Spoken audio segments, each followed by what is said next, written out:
What up, Flow Squad? Today I'm going to show you a simpler way to replace the starter on your Toyota Tacoma. Let's get this thing started.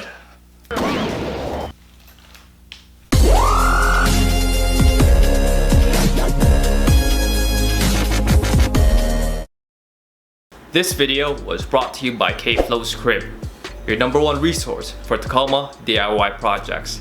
Make sure you smash that subscribe button so you're up to date with my latest video releases. The overall idea here is that the starter can be replaced without having to remove any other components. According to the manual, you're supposed to remove the steering rod and the exhaust manifold. But that, ain't nobody got time for that. Ain't nobody got time for that. So today, I'm going to show you how to remove and replace the starter without removing anything else. Now let's get to the truck. First, we jack up the truck at the driver's side only, and then put the truck on the one jack stand. Now we can remove the driver's side wheel, remove the rubber splash guard at the rear of the engine bay. It'll help if you have one of these tools. The tool will be linked in the description below. Now if we take a look inside, we'll see the starter right here behind the steering column and the exhaust manifold. And here's a closer shot. We can remove the two 12mm bolts holding the brake line on the driver's side. This allows you a little bit more room because it will be tight as we're working. Yes, you are tight like a tiger. Now on the starter, we can remove the positive lead harness. We can remove the negative using a 12mm socket. At this point, we'll need a swivel and a really long extension. We use a 14mm socket to remove the two bolts that hold the starter against the motor. Remove the bottom bolt completely first, and then support the starter with one hand prior to removing the upper bolt.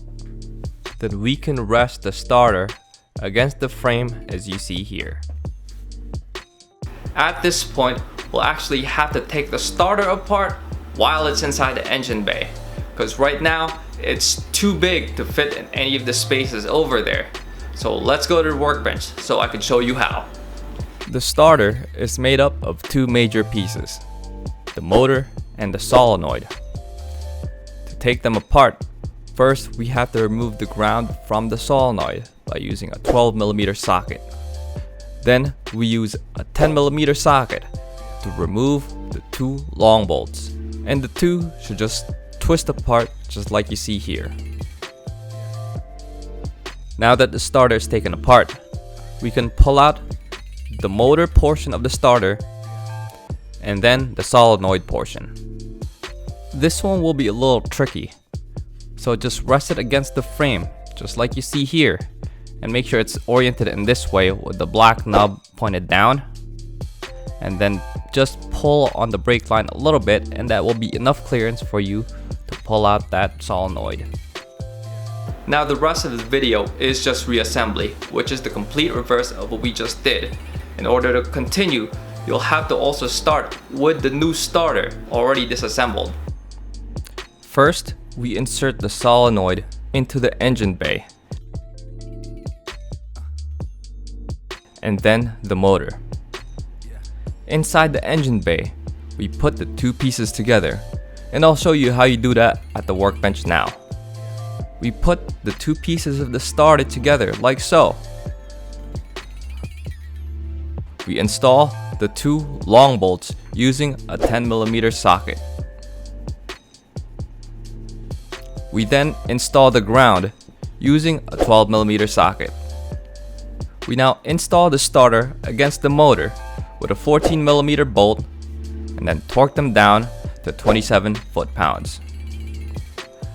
We can now reinstall the ground using a 12mm socket and reinstall the positive lead harness. Now getting back into the wheel well, we can reinstall the brake line against the frame using a 12mm socket and reinstall the splash guards.